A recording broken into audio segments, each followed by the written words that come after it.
difícil esta, la hora de la siesta.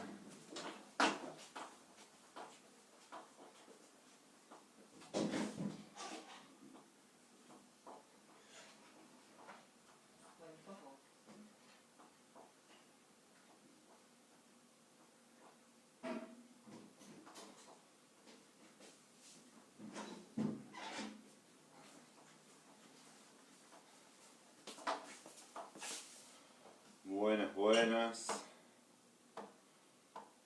¿Cómo van? ¿Cómo están? ¿Cómo están? Bueno, ya somos 10. Ya somos un poquito más.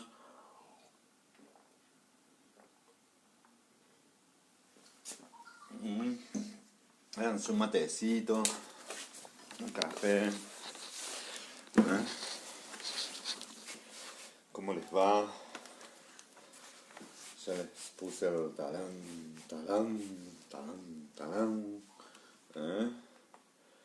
¿Cómo están? ¿Cómo están? Ahora nos vemos. Hola a los que nos saludé. Buenas, buenas. A ver si hay.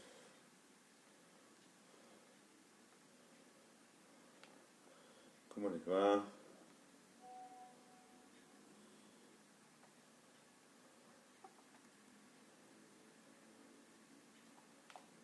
¿Cómo andan? Ahí estamos.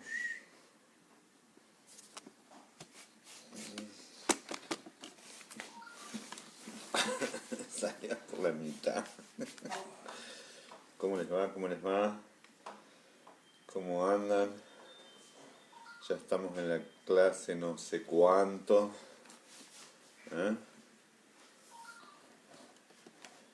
Parece que ahí nos vemos bien. ¿Cómo les va? ¿Cómo están ustedes? Bueno, ahí sí nos vemos. Ahí nos vemos bien. Bueno. ¿Quién está? Graciela Ava, Nora Mata, Moni. ¿Cómo va? ¿Cómo andan? ¿Cómo andan? Hola, Peti, Celes, ¿cómo están ustedes? ¿Cómo les va? Espero que estén bien. Voy a hacer un mínimo ajuste para que nos veamos mejor. Ahí, un poquito. Ahí nos vemos un poco mejor. Para ya poder largar. Bueno, ¿qué me faltan? Los lentes. Ya estoy mayor, no olvido los lentes. Hola, Santi. Santi Fernández. ¿Cómo va? ¿Cómo anda, hijo? Hola, Grisela. Bueno, Maggie, ¿cómo estás, Maggie? Bueno, miren, nada más lindo. Hola, Teli, ¿cómo están? Muy bien, escuchando tus clases. Bueno, qué perseverantes que son. Son un ejemplo de perseverancia y de encuentro. Y yo también, la verdad que mantener estas... Hola, Nilda, ¿cómo va? Estos encuentros está bueno. Para que podamos vernos. Miren, les voy a mostrar todos los animales de la casa. Estos son unos monos mexicanos. Vamos a bajar el mono.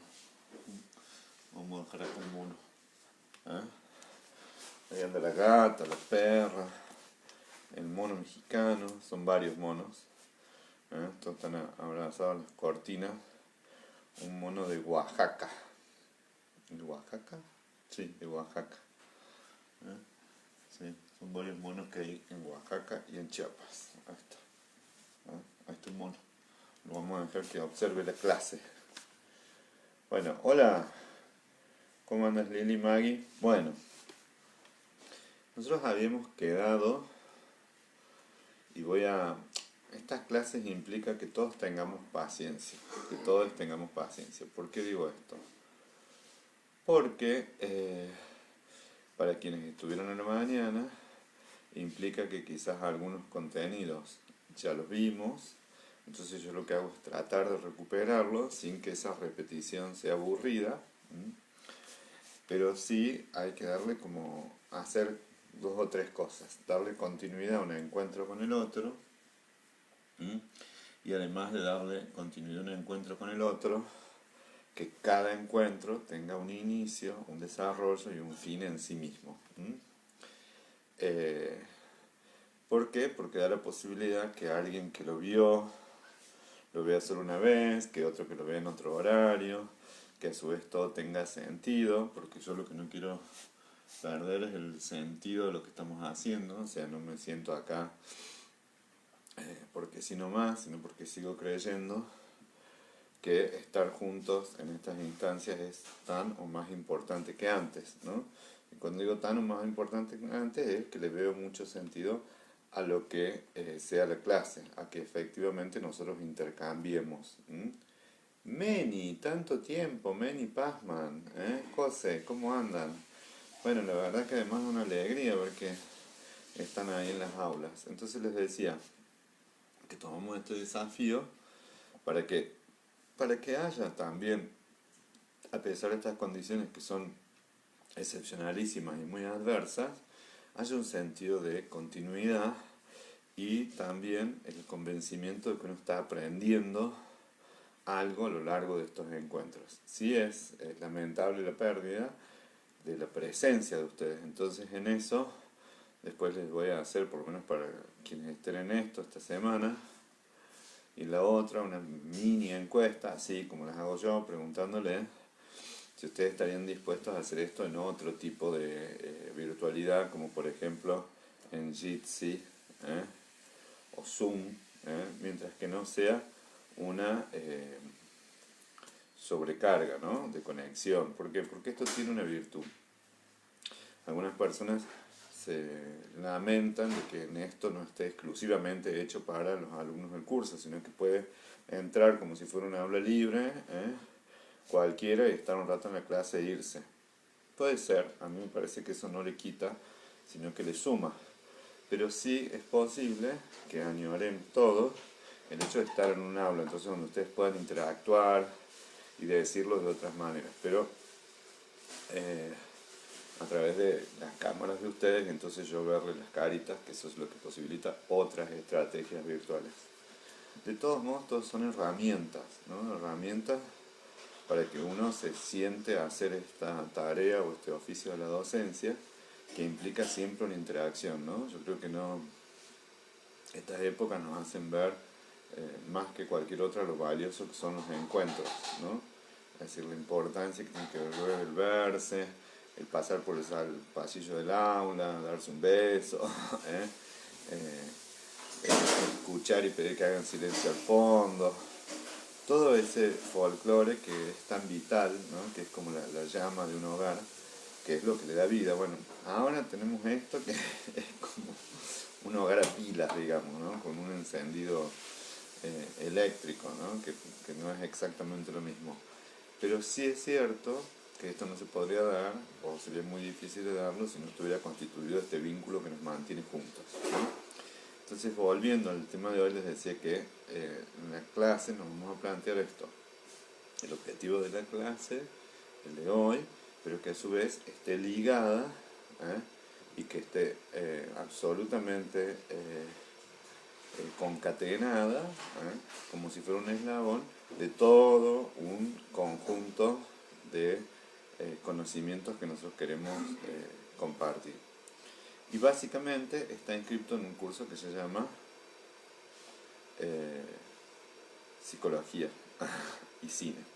Entonces, el cine para nosotros es una herramienta de la mano de brillantes directores, de las cuales nosotros podemos aprender mucho, pero además que nos tome, que nos invada, que nos atraviese, que podamos escuchar, mirar disfrutar y también hacer un ejercicio de empatía respecto de esa historia. Yo siempre digo que la cuestión del cine, la clásica, digamos, aunque hoy sean otras las tecnologías, que uno puede verlo en la compu, en el celular, o a través de diferentes artificios, diferentes aparatos o diferentes dispositivos, siempre la idea es la misma, que se proyecta, ¿no? Que hay algo que parte desde la mente, desde las sensaciones, de la biografía del director y lo pone ahí, y que esa proyección no es la idea, sino que son las acciones de actores puestas en escenografías donde muchísimos artistas contribuyen a generar ese ambiente. Y además no solo pone esto porque no estamos en el cine mudo, sino que también proyecta mucho de lo que a nosotros nos permite meternos y envolvernos, que tiene que ver con el sonido, con hacernos por un ratito entrar como si estuviéramos en un sueño, meternos en eso, contagiarnos, identificarnos, bueno, o no, pero de todos modos, por un rato compartir ese espacio sabiendo perfectamente que se trata de un dispositivo que intencionalmente está hecho para contar una ficción. En general, aún un documental no solamente es lo que dispone el director, sino también las secuencias en que lo va a contar, ¿no? En ese sentido adquiere muchísimo importancia que es como básico, la importancia de lo que escuchamos y el contrato que hacemos, ¿no? En ese caso también, por supuesto, aparece algo que es muy importante, que es ni más ni menos que la trama, lo que se cuenta. En algunos dirán el argumento, en otros dirán también que es digamos, el dispositivo que hace que nosotros podamos anclar en una historia. Y en este caso es un dispositivo que está muy bueno, que se caracteriza centralmente, ¿por qué? Por una novela, ¿no? Una novela que me decían esta mañana fue de 1845, o sea, una novela de mediados de siglo. Entonces esa novela de mediados de siglo, ¿qué implica? Que hay una actualidad en la historia, hay una actualidad en la historia que contar, porque eso que se cuenta tiene, o de algún punto, es como si estuviera como entramado con algo de lo que nosotros podemos vivir. Y yo les decía que en este año había escogido yo directores que me parecía que tienen una especial habilidad para hacer dos cosas. Munirse, o sea, asirse de lo narrativo, y con esa cuestión que toman de lo narrativo, generar este movimiento que en realidad nos va a dar un acercamiento a conceptos que son importantes. En este caso es la construcción o la definición del amor adjetivado como imposible, ¿no? Cuando digo adjetivado como imposible, no es porque su existencia no se dé, sino por lo que se imposibilita es realmente la vivencia de lo que está jugándose, que es la posibilidad de encuentro de los amantes. Entonces, como toda gran historia de amor, requiere, cuenta o tiene la necesidad de que haya cierta cantidad de dificultades. Si uno podría decir cuál es la gran dificultad que experimenta el amor, más allá de cualquier condición neurótica, es la muerte, ¿no? Es decir, el impedimento, el imponderable, la nada, frente a lo que el amor no puede, porque podrá mover montañas, pero no puede resucitar en términos físicos, sí puede atesorar en términos psicológicos, y un poco de eso se trata, ¿no?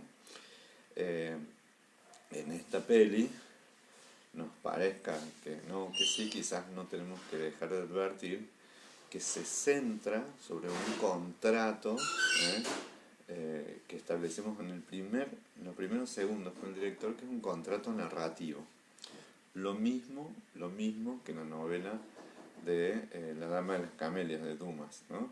Así, hay alguien que nos dice, les voy a contar algo, en lo cual es una historia tan importante, que él inclusive, el director se toma la tarea de dejarnos ver cómo se va tipografiando, cómo se va escribiendo esa historia, porque en principio es un escritor, que es el mismo protagonista, Christian, que no tiene una idea.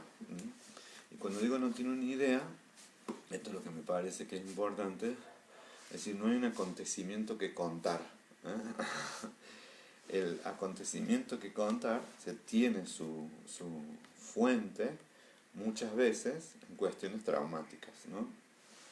Yo les digo que no sé cómo, pero nosotros tenemos, otra vez, ayer creo que leí un poema de Walt Whitman que dice, no sé lo que se viene, pero sé que lo que se viene es certero, ¿no?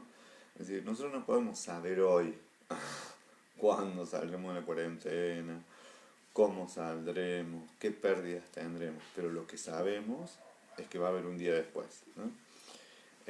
Ay, no va a haber un día después. ¿Me puedes traer los lentes que me dejen empieza?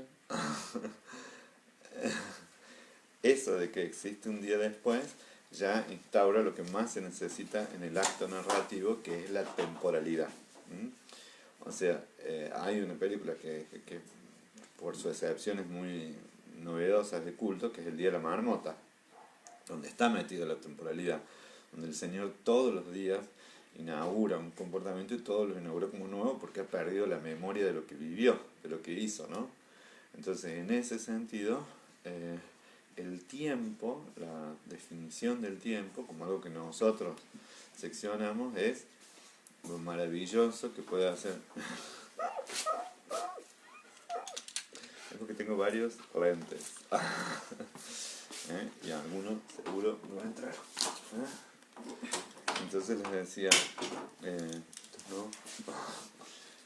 Que, bueno, sí, que la temporalidad es parte de lo que estructura una historia, ¿no? Entonces nosotros sabemos en este contrato que para que se dé ese acontecimiento, estoy bárbaro.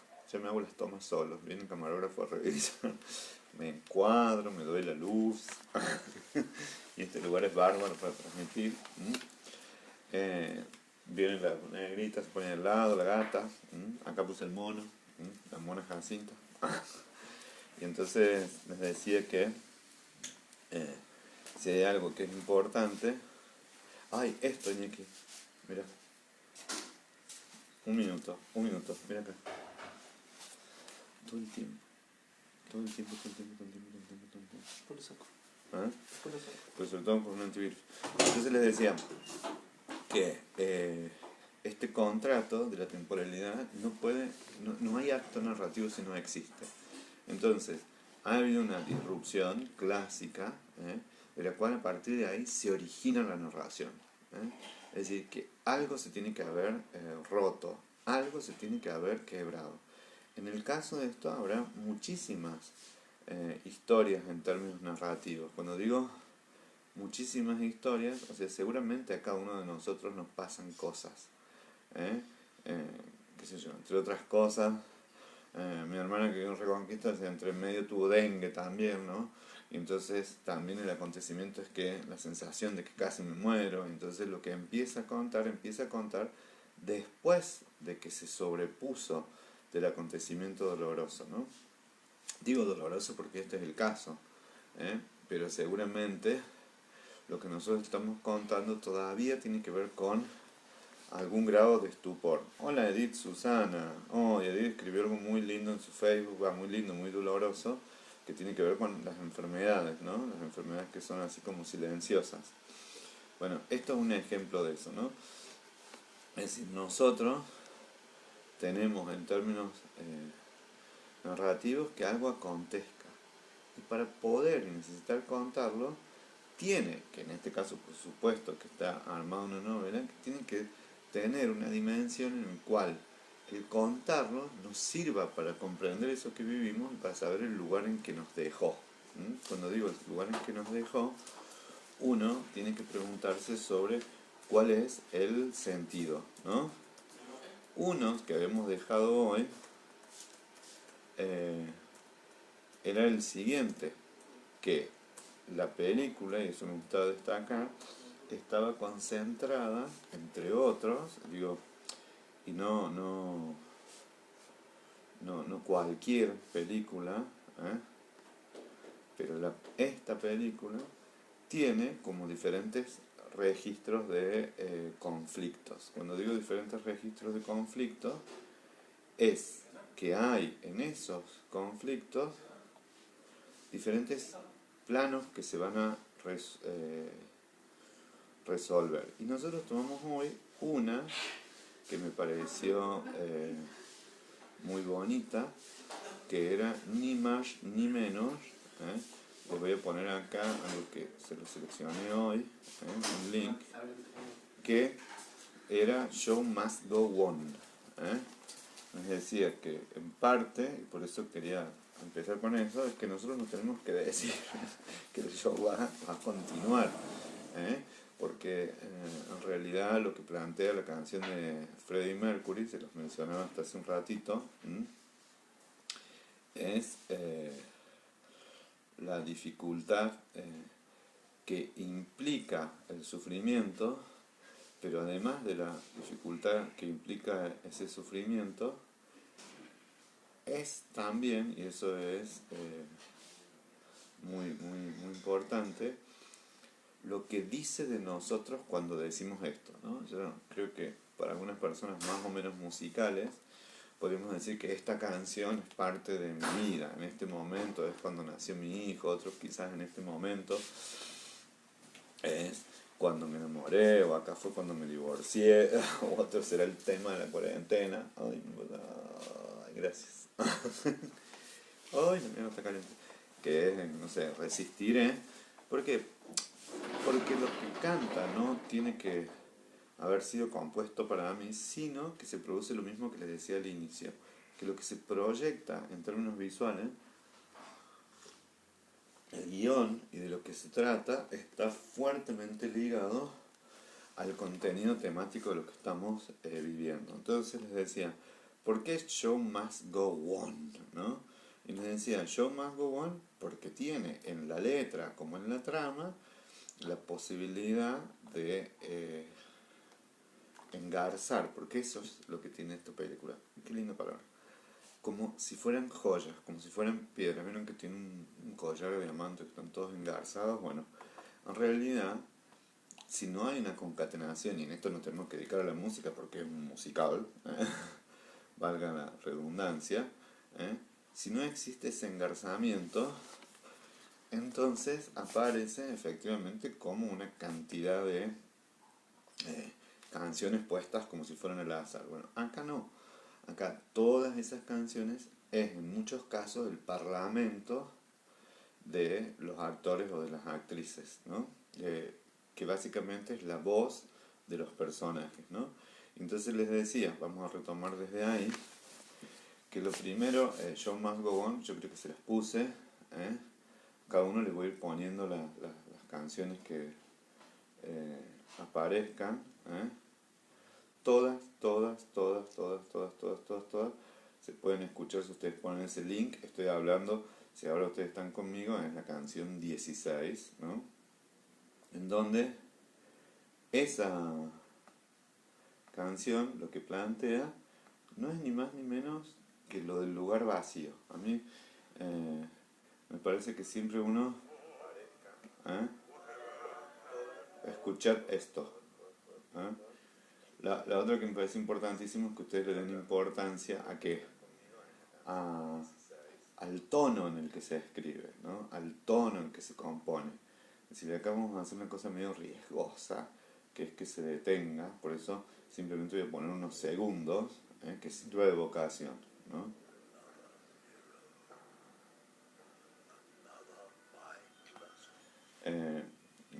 Un segundito, nada más.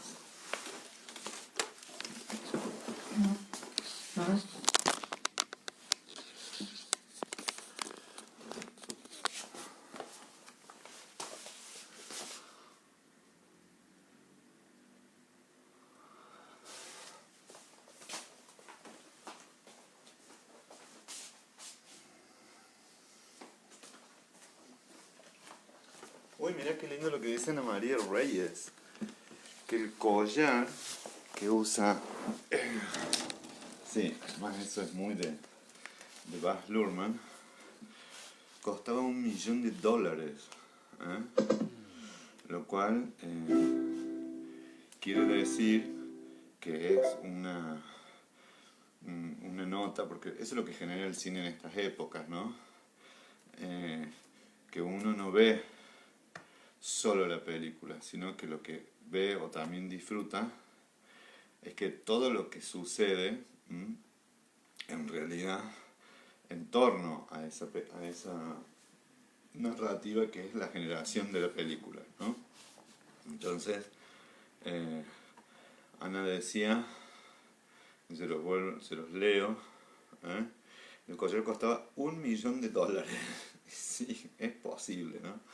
Entonces les decía, ¿por qué? Porque está hecho, el personaje ella es el diamante, ¿no? El diamante del Moulin Rouge. Ahora si escuchan un poquito mejor.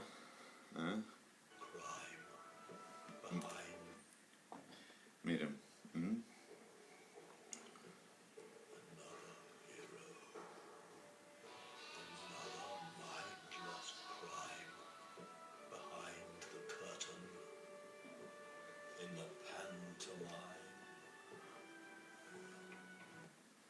Lo que empieza diciendo es todo lo que está detrás, ¿no? Que es lo que dice la canción. Entonces cuando se menciona, se dice todo esto que está detrás de la canción, todo lo que está detrás del telón, perdón, es que empieza a tomar un dramatismo, que es la parte del medio de la canción, que en esto, ¿qué es lo que se dice?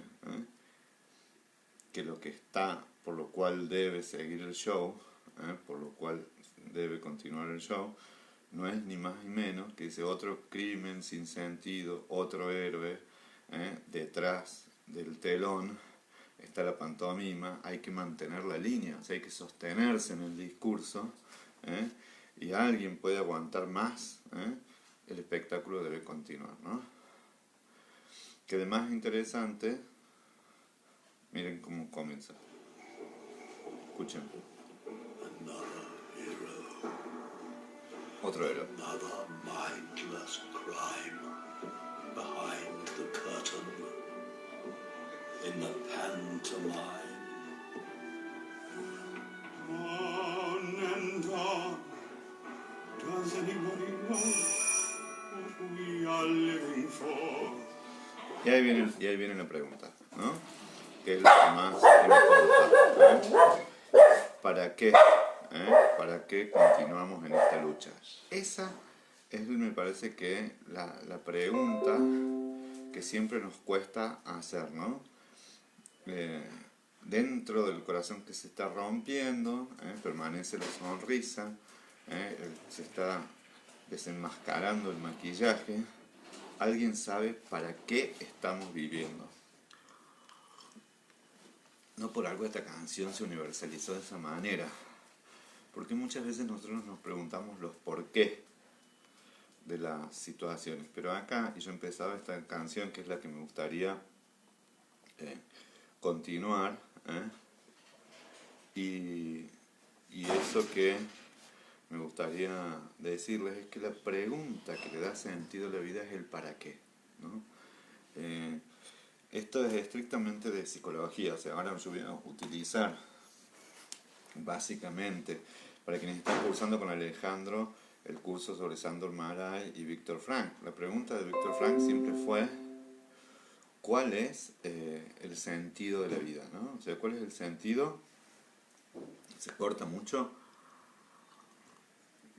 Voy a cortar todas las otras posibles fuentes de interrupción en la transmisión. Pero por ahí tenemos que tenernos un poquito de paciencia, Susana, Sí, la verdad que es una pena si se corta, pero la conexión acá es bastante buena.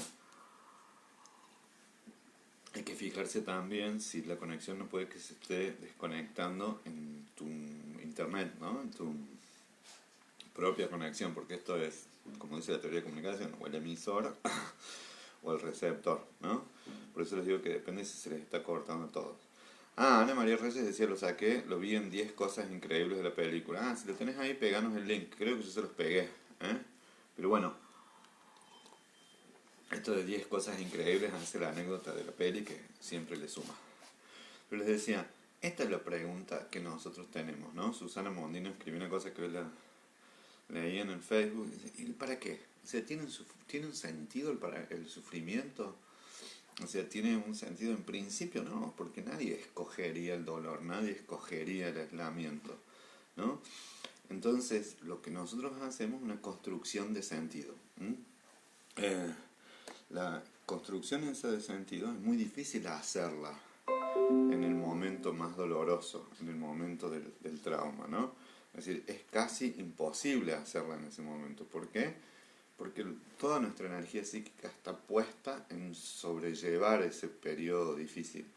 Está puesta en que el show deba seguir. ¿eh? Se ve que hoy la ligué. Sí, hay días que son malos, Susana. Les decía que toda la energía psíquica está puesta en cómo seguir adelante, ¿no? ¿Por qué? Porque no es que nosotros somos personas que no tengamos conciencia de lo que pasa. Generalmente tenemos mucha conciencia y las vivencias nos ligan a las sensaciones, ¿no? A las sensaciones de cansancio, de hastío, de tristeza, de dolor, etcétera, etcétera, ¿no? Entonces, como no nos estamos engañando,